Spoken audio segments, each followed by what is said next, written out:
How we doing? GM, I'm so happy to see all of you. Thank you for caring. Your dedication is the only thing that will bring everything we're excited about to life. I went down the Web3 rabbit hole 3 years ago because it was familiar. I worked at agencies for 15 years, and for every client imaginable, from tech giants to presidents, I spent those years studying the internet. The data teams I built used machine learning before it was cool to predict what people want and help brands and nonprofits innovate to reach those people. I've analyzed billions of opinions, and after all that, the economic truth I'm most certain of is that attention is our most valuable and scarcest asset. Web3 is a fundamental shift in the potential for economic activity because it exponentially increases the population who can monetize attention. Web3 is more than tokens. It's a personalized, immersive, and ownable internet. It's the foundation of a level playing field. Today, I run operations for Gary Vee's Web3 consultancy, Vayner3. And I made that move because Gary has always understood that the best marketing strategy in the world is to care. Whether you're teaching, selling, or building community, attention is contingent upon caring. Society has little patience for poor intentions. So care about your customers. Care that we've arrived at a new dawn of economic opportunity. Because I've had a transformative realization. The creator economy is reshaping the global economy. If you're like me, you can't help but check your phone 100 times a day. We're addicted. The attention industry is so sophisticated it distracts you from everything that doesn't feel as good. And masters of attention have always held the greatest commercial might. The creator economy is a modern economic system that wields this might. So people can use their skills like drawing, making people laugh, or being really hot to engage others and earn money. Anyone can turn talent into unique content, products, and services. And the internet, turbocharged by smart contracts and AI, is now just as good at connecting your audience to your passions as it is at providing you a stage for presenting those passions. This internet economy is unleashing opportunity and empowering lives. In 2020, the creator economy was valued at $100 billion.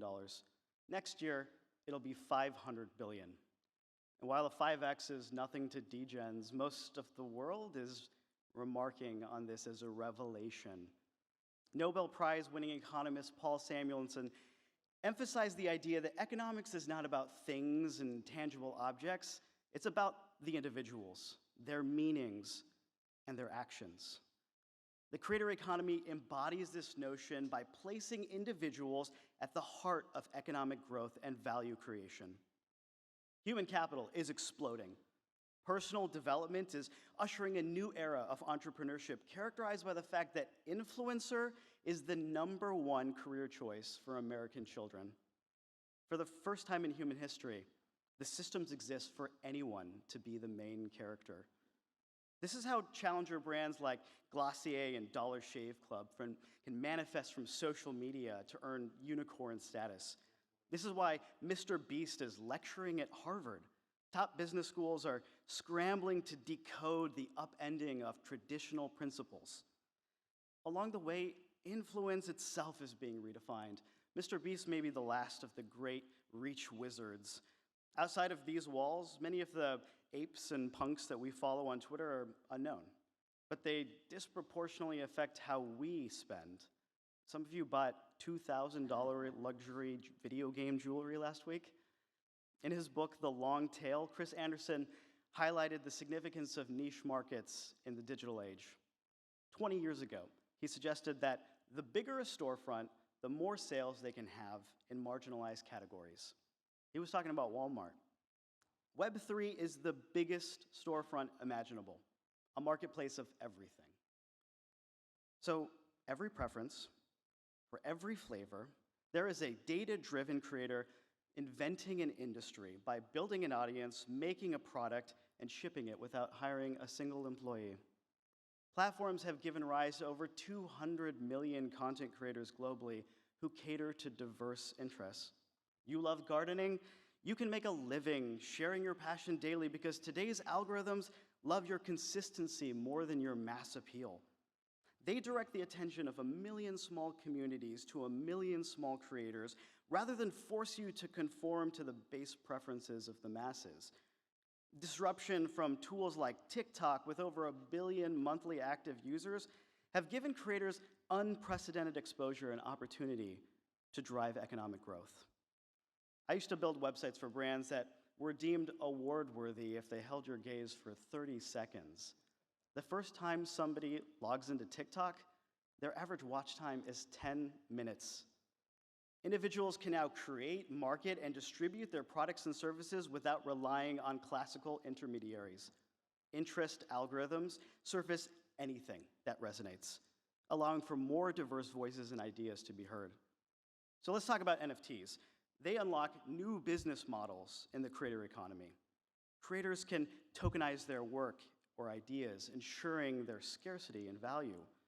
On YouTube, you can earn about $5,000 for 1 million views after a year or two of grinding. The platforms extract most of the value.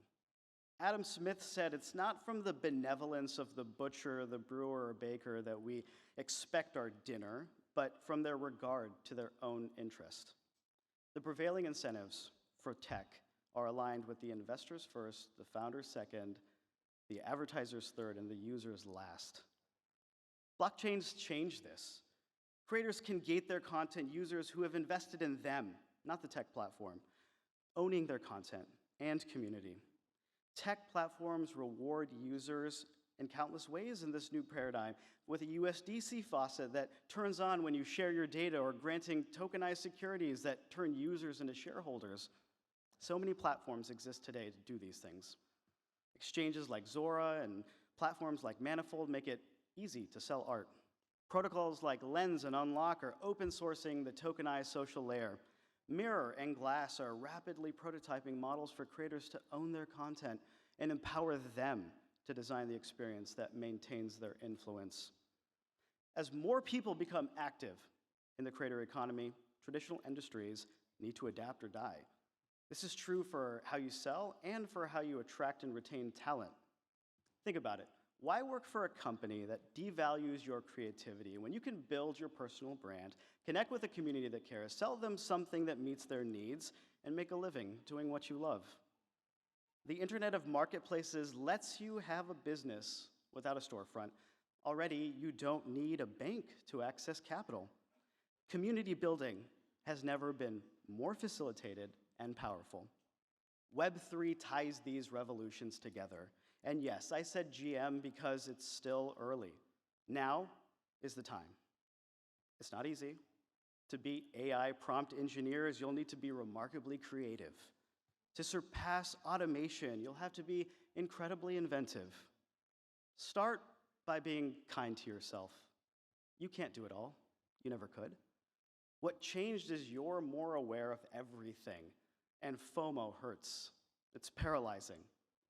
The easiest thing is to be afraid and wait. I promise you it's not slowing down. Stop waiting. Set a good intention and get involved.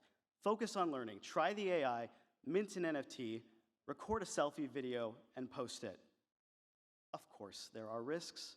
No one worries about your failures as much as you, though. On the other hand, the collective failure to engage now and work together to ensure that Web3 becomes a force for good, empowering people around the world to thrive, is failure we'll never be able to ignore because we're more aware of everything. Wake up to the new dawn of economic opportunity by finding your niche, embracing collaboration, and staying true to yourself. Your values will protect you from the fear that stops you from acting. But the most important thing is to care. Thanks.